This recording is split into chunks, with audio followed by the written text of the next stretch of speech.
Graça e paz a todos, uma boa noite. Aqui estamos. Primeiro eu peço perdão porque eu havia me comprometido a vir de tarde, só que por causa de problemas técnicos estou podendo vir só agora no início da noite, meus queridos. Mas conforme eu havia falado com vocês, nós vamos procurar entrar nessa temática aí do bebê reborn, que tem estado aí nesses últimos dias, acho quase 2 semanas, né? Sendo um tema muito falado, muito discutido, e não por ser uma coisa boa, mas por refletir mais uma tragédia existencial humana. O negócio está feio. Quanto mais o tempo passa, mais coisas a gente tem visto que tem gerado inquietude na nossa alma. A que ponto tem chegado o ser humano? Antes de entrar propriamente ali no tema, chama até a sua atenção, tá? Aquele que não é inscrito, por favor, se inscreva no nosso canal, nos ajude, dê o seu joinha, retransmita essa mensagem, compartilhe com os seus amigos, com os seus irmãos da igreja, tá bom, meu querido? Eu agradeço. Primeiro eu quero, antes de abordar esse assunto, chamar a atenção ao respeito que temos que ter. O cristão tem um estereótipo, aos olhos de muitas pessoas, que nós somos aqueles que julgam, aqueles que são moralistas, aqueles que rebaixam todo mundo e só nós que estamos certos. Quando, na verdade, nós também somos miseráveis pecadores, como o apóstolo Paulo ali fala. O bem que ele queria fazer, ele não faz, o mal que ele deveria fazer, esse ele acaba fazendo. O lindo, o bonito, o admirável do cristianismo é que nós reconhecemos que somos falhos, mas também nós nos pegamos à esperança de quando, chegando diante do Senhor, confessando os nossos pecados e abandonando, nós recebemos o perdão do Senhor. Primeira parte, o meu respeito a essas pessoas. Mas tem uns que fazem para ganhar like, para ter evidência. Sim, tem pessoas assim. Mas a minha maior preocupação são aquelas que estão acreditando que um objeto de silicone substitui genuinamente um bebê da espécie humana.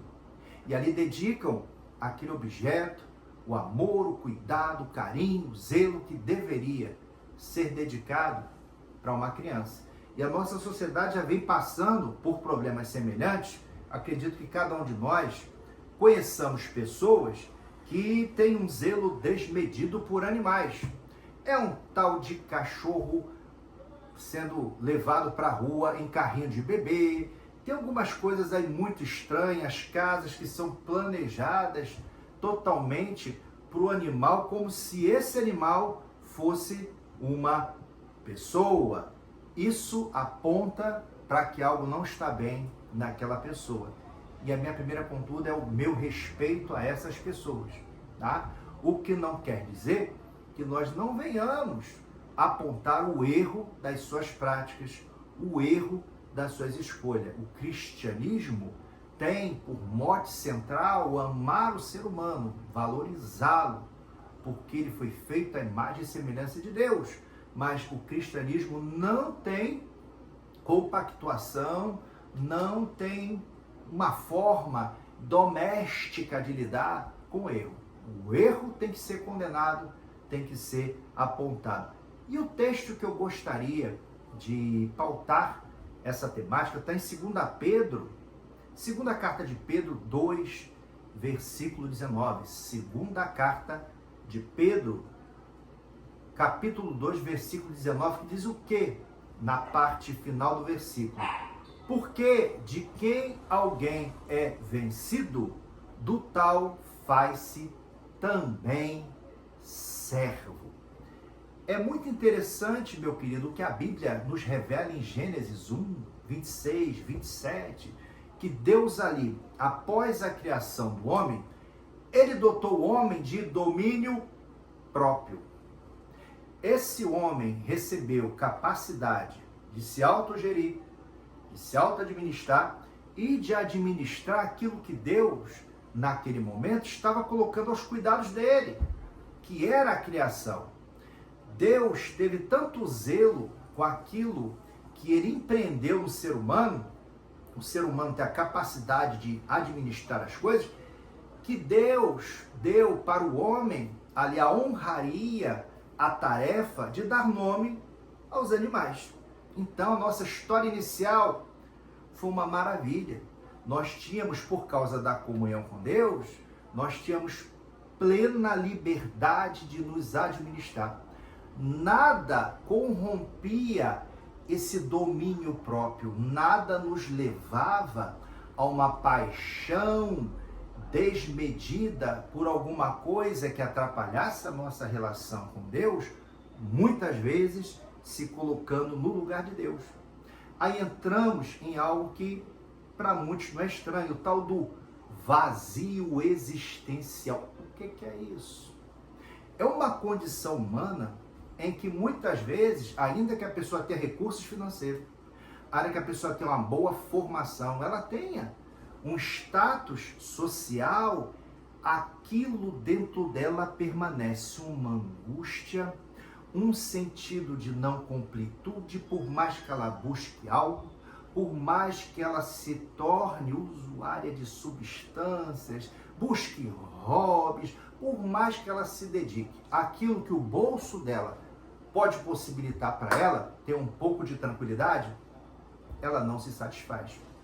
Por isso que temos altos índices de suicídio no Japão, na Suíça, Noruega, países com uma economia muito melhor do que a nossa, e não é difícil, nessa conjuntura política nossa, termos países com uma economia melhor do que a nossa, mas temos nesses países um problema muito grande. Devido a esse vazio existencial, as pessoas acabam se autodestruindo, para não falar o nome correto, senão a gente pode receber algum tipo de sanção da plataforma.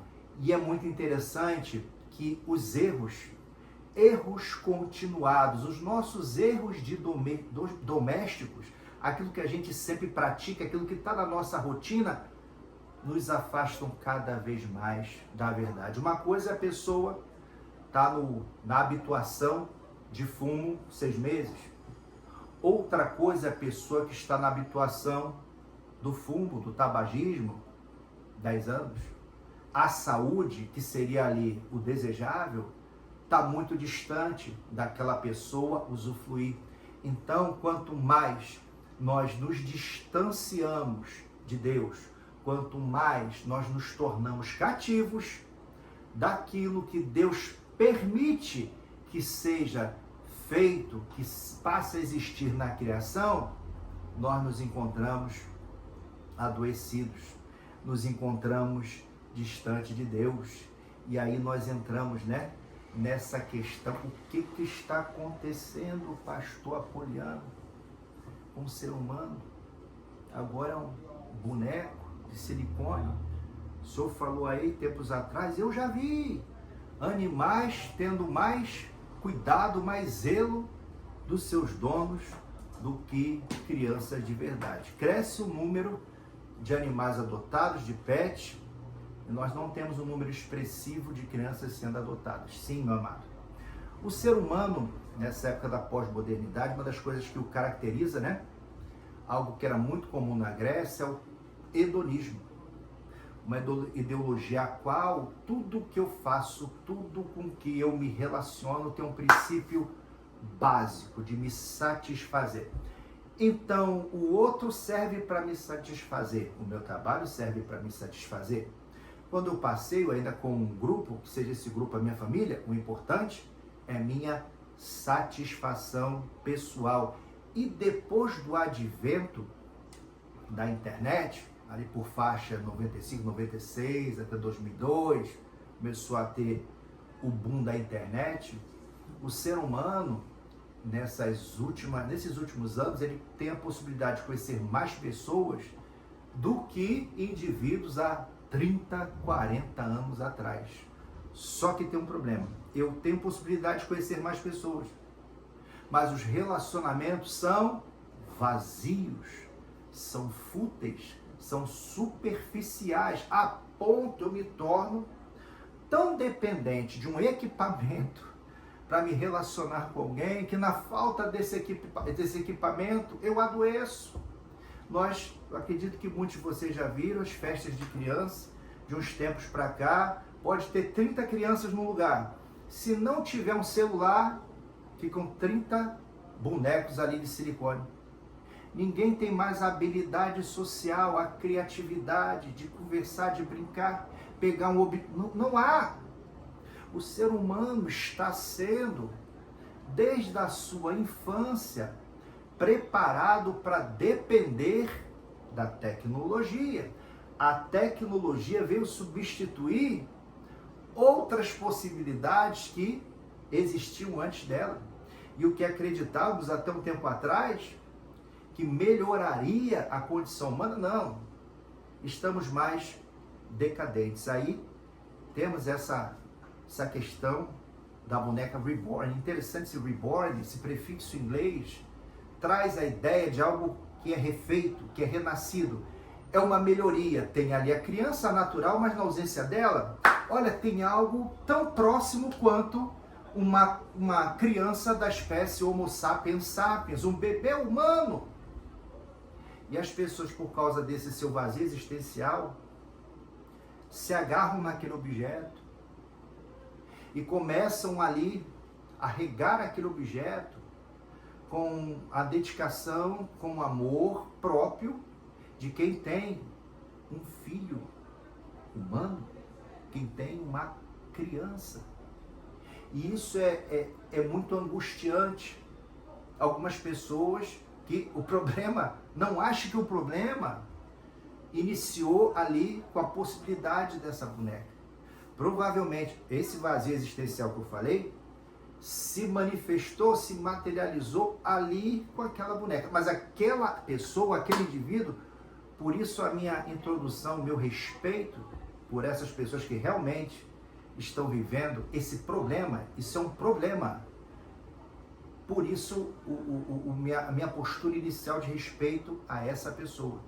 Essa pessoa precisa de uma certa ajuda, começando, por vezes, um psicólogo, um psiquiatra, ou muitas vezes, a partir da palavra de Deus, para que ela volte o seu caminho, para que ela volte à verdade, entendendo que relacionamento está inserido no exercício de nos relacionarmos com alguém, responsabilidade. Temos o ônus e temos o bônus. E com a característica desse ser humano que surgiu depois das redes sociais, só quer ter prazer. Só tem que ser bom para mim. O outro não importa tanto. Então, se quer uma criança que não traga a demanda própria de um bebê humano. Eu quero uma criança que não chore, que não me atrapalhe de sair. Eu possa deixar em frente de televisão e fazer as coisas, sair, ficar uma semana fora, eu volto. Isso é um amor? Não. Isso é uma paixão. Do latim pathos, veio a palavra patologia. O ser humano está adoecido porque ele está distante da verdade. E onde se iniciou isso? Resumidamente, para não tornar o vídeo muito longo, isso teve início lá no Éden. Lá vem vocês com a história da fruta. Esquece, a centralidade do contexto não é a fruta. A centralidade do texto bíblico ali apresentado é o quanto eu confio e obedeço nesse Deus sem necessidade de experienciar alguma coisa para que eu tenha a minha própria opinião de algo.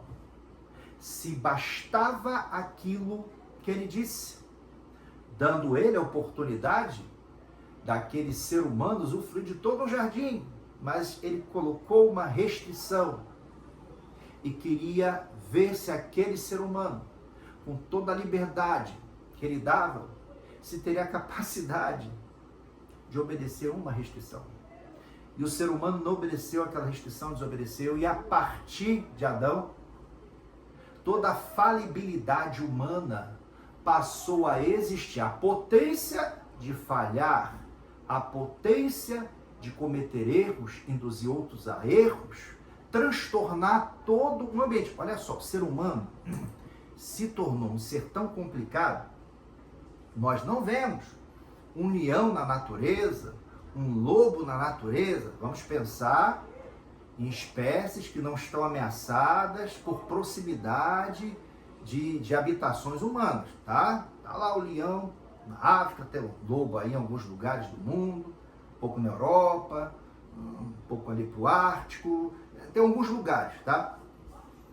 Esses animais no seu habitat natural, eles não têm transtornos próprios do convívio com o ser humano. Pega um animal desse, põe no zoológico, uma coisa mais comum, nossos cães, nossos gatos, gato com diversos tipos de fobia, cachorro com diversos tipos de transtornos, além de problemas comuns à espécie humana, né? Diabetes, hipertensão, animais, por causa do convívio humano, tendo esses problemas de saúde e tendo transtornos que são comuns à espécie humana. Então, o ser humano, por causa da queda, não só ele se autodestrói, mas ele afeta também todos aqueles que com ele vivem. E temos aliado isso o peso de uma cultura, meu querido. A nossa cultura premia a superficialidade. A nossa cultura premia pessoas que têm uma índole, uma intencionalidade de polêmica, de discussão. Por isso que a minha preocupação, quando aqui o Senhor me colocou no coração fazer esse canal, não fazer nada para chamar atenção, para despertar o interesse a partir de conflito, a partir de embate, mas a partir da mensagem de Deus para aqueles que necessitam, que têm alguma angústia. Então, nosso peso cultural ajuda a deformidade desse ser humano que está em largos passos para cada vez mais deformar a imagem que nele há. Uma imagem inicial, ali cunhada por Deus e que tem sido perdida todas as vezes. Lembra lá do texto inicial? Aquilo que o homem se rende, ele se torna servo. O ser humano tem na sua natureza carnal o instrumento junto com a cultura para se autodestruir. Qual o maior problema? Deus está tratando um objeto, atribuindo a esse objeto qualidades humanas, habilidades. Meu amado, na Bíblia isso é uma idolatria. Tudo aquilo, todo aquele que eu me relaciono de tal maneira em que aquele ser ou que aquele objeto começa a determinar o meu funcionamento, o meu bem-estar, como eu me relaciono com as demais áreas de interesse da minha vida, isso se chama idolatria. Porque a Bíblia nos aponta que o único que deveria ter essa honraria, ocupar esse lugar, chama-se Deus. Então, quando eu... então é porque um objeto em si... A questão é muito maior do que você possa imaginar. Embora a Bíblia, principalmente em determinados períodos bíblicos, Deus chama a nossa atenção para a deterioração do povo de Deus, se pegando a religiões que tinham ali os seus objetos de culto, mas Jesus complica a situação, tá? Amplia o conceito de idolatria. Veja o que diz Mateus, capítulo 10, versículo 37. Mateus, capítulo 10, versículo 37. Quem ama, olha só, uma coisa lícita, uma coisa esperada. Quem ama o pai ou a mãe, o que tem de errado nisso? Espera aí, a continuação. Mais do que a mim, não é digno de mim. E quem ama o filho ou a filha, mais do que a mim, não é digno de mim. Amar o pai e a mãe é algo lícito, algo aceitável diante de Deus? Claro, é mandamento amar ao próximo como a mim mesmo. Esse próximo é pai, mãe, primo, inimigo. É lícito amar um filho, uma filha? Sim, é lícito. Qual é o problema que esse texto nos revela?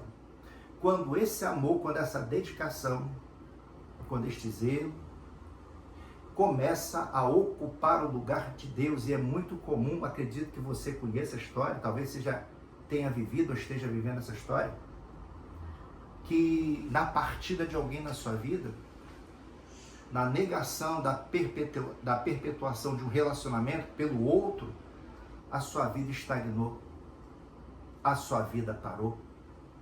O que mais eu tenho visto são pessoas que, não tendo o amor dos seus filhos, não tendo o amor do seu cônjuge, essa pessoa ela morre para a vida. Ela não faz nada mais por si, ela não se coloca mais dentro daquilo que a interessa a ter uma busca, a ter uma proximidade.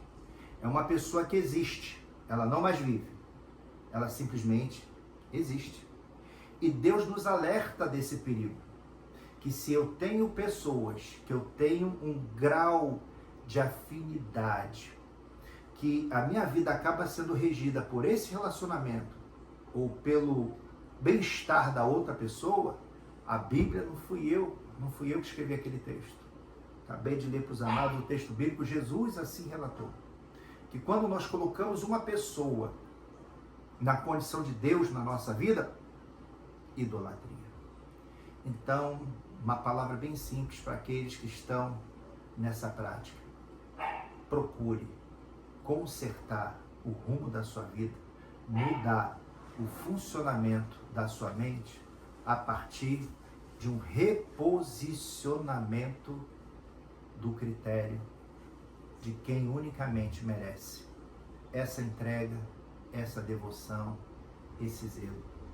Você tem que se voltar para Deus. Ainda que para você não pareça ser alguma coisa exagerada, ser uma coisa desmedida, vamos tentar trabalhar com essa situação olhando os fatos. O que você faz para o objeto que você faz, ele requer aquela necessidade, porque nele há aspectos subjetivos, mentais, que necessitam daquilo para ele ser o que ele é. Resumidamente, um boneco de silicone, ele precisa de carinho para ele ter qualidade, ou a qualidade que ele apresenta advém do material com que ele foi feito? Por mais que possa parecer, e realmente é, devido ao vazio humano, por mais perturbador que seja, eu tentar abandonar alguma coisa que finalmente eu me encontrei, eu acho que me encontrei, que tem me trazido alguma paz, alguma satisfação, retomei a coragem de fazer diversas coisas, meu amado. Um erro não conserta o acerto que tem que ser buscado. O meu convite a você nessa noite é você buscar a Deus. Se você tem colocado o seu interesse, o seu coração, buscando se tornar alguém a partir de um boneco, a partir de um pet, a partir de um filho. Tivemos aí uma pessoa muito famosa aí da década de 80, final da década de 80, início da 90, né, que ela trouxe a ideia da mãe solteira, que uma mulher seria completa, só ela e o filho, não precisaria marido. Uma porção de jovens na época embarcaram nessa, e vem a furada que elas entraram. Porque o ser humano, Deus botou uma regra lá atrás em Gênesis: não é bom que o homem viva só. O homem ali, gênero, a mulher também não pode viver só. Não vai ser um animal, não vai ser um objeto de borracha, de silicone, algo que foi da minha tataravó, que junto a mim vai ter o efeito que somente Deus pode ter na minha vida. O meu apelo a você que está ouvindo essa palavra nessa noite é que você se volte para Deus, que você converse consigo mesmo e veja se a forma como você tem vivido realmente tem traduzido o que você esperava encontrar. Você hoje está satisfeito com o ser humano que você imaginava ser há 10, 15, 20 anos atrás? Se não tiver intimidade com Jesus, me permita, eu vou responder por você. Você não está. Por isso, meu apelo para aqueles que estão ouvindo essa palavra e que estão presos a algo ou alguém para existirem, para terem um objetivo nessa vida, é que você abandone aquilo que você tem utilizado como muleta e você use, entre aspas, aquele que se colocou à nossa disposição. Jesus declarou: eu sou o caminho, um artigo, o caminho, a verdade e a vida, unicidade. Ninguém vem ao Pai a não ser por mim. Ele e o Pai são um. Então a forma de eu chegar ao Pai é me encontrar com o Filho. Meu apelo a você é que você se encontre com o Senhor Jesus. E olha, eu sei que essa mensagem está chegando para cristãos, pessoas que já conhecem o Senhor Jesus, já o servem, pessoas até com muitos anos na igreja, mas que estão ali escravizadas dentro de um relacionamento que elas não conseguem recuperar ou construir a identidade delas em Cristo, porque elas só são o que o outro permite que elas sejam. Se são tratadas bem, elas têm qualidade de vida. Se elas são lembradas, elas têm qualidade de vida. Se o outro se mostra grato, elas têm qualidade de vida. Elas não conseguem estar bem com Jesus sendo frustrada por outras pessoas. O que não vemos em Jesus, que quando abandonado no momento que mais precisou, ele se manteve fiel ao seu propósito, levando aquela cruz por mim e por você. Que Deus o abençoe, meu amado. Que o Senhor permita de algo que está sendo evidência de adoecimento do ser humano, para que você reflita como você está com a sua vida diante de Deus, tendo no seu relacionamento com Deus, por vezes, muletas, para você estar bem com Ele. Que Deus o abençoe. Abençoe a sua noite. Tenha uma noite de sono com a presença de Deus ali governando a sua mente, seu coração, guardando a sua casa e guardando a sua guardando a sua vida. Eu te peço que você, novamente, deixe o seu like, compartilhe, se inscreva no nosso canal, se você ainda não é inscrito. E é muito bom te ter aí do outro lado, como para mim é bom saber que essa palavra está fazendo algo por alguém, começando por mim. Fique na paz e uma boa noite.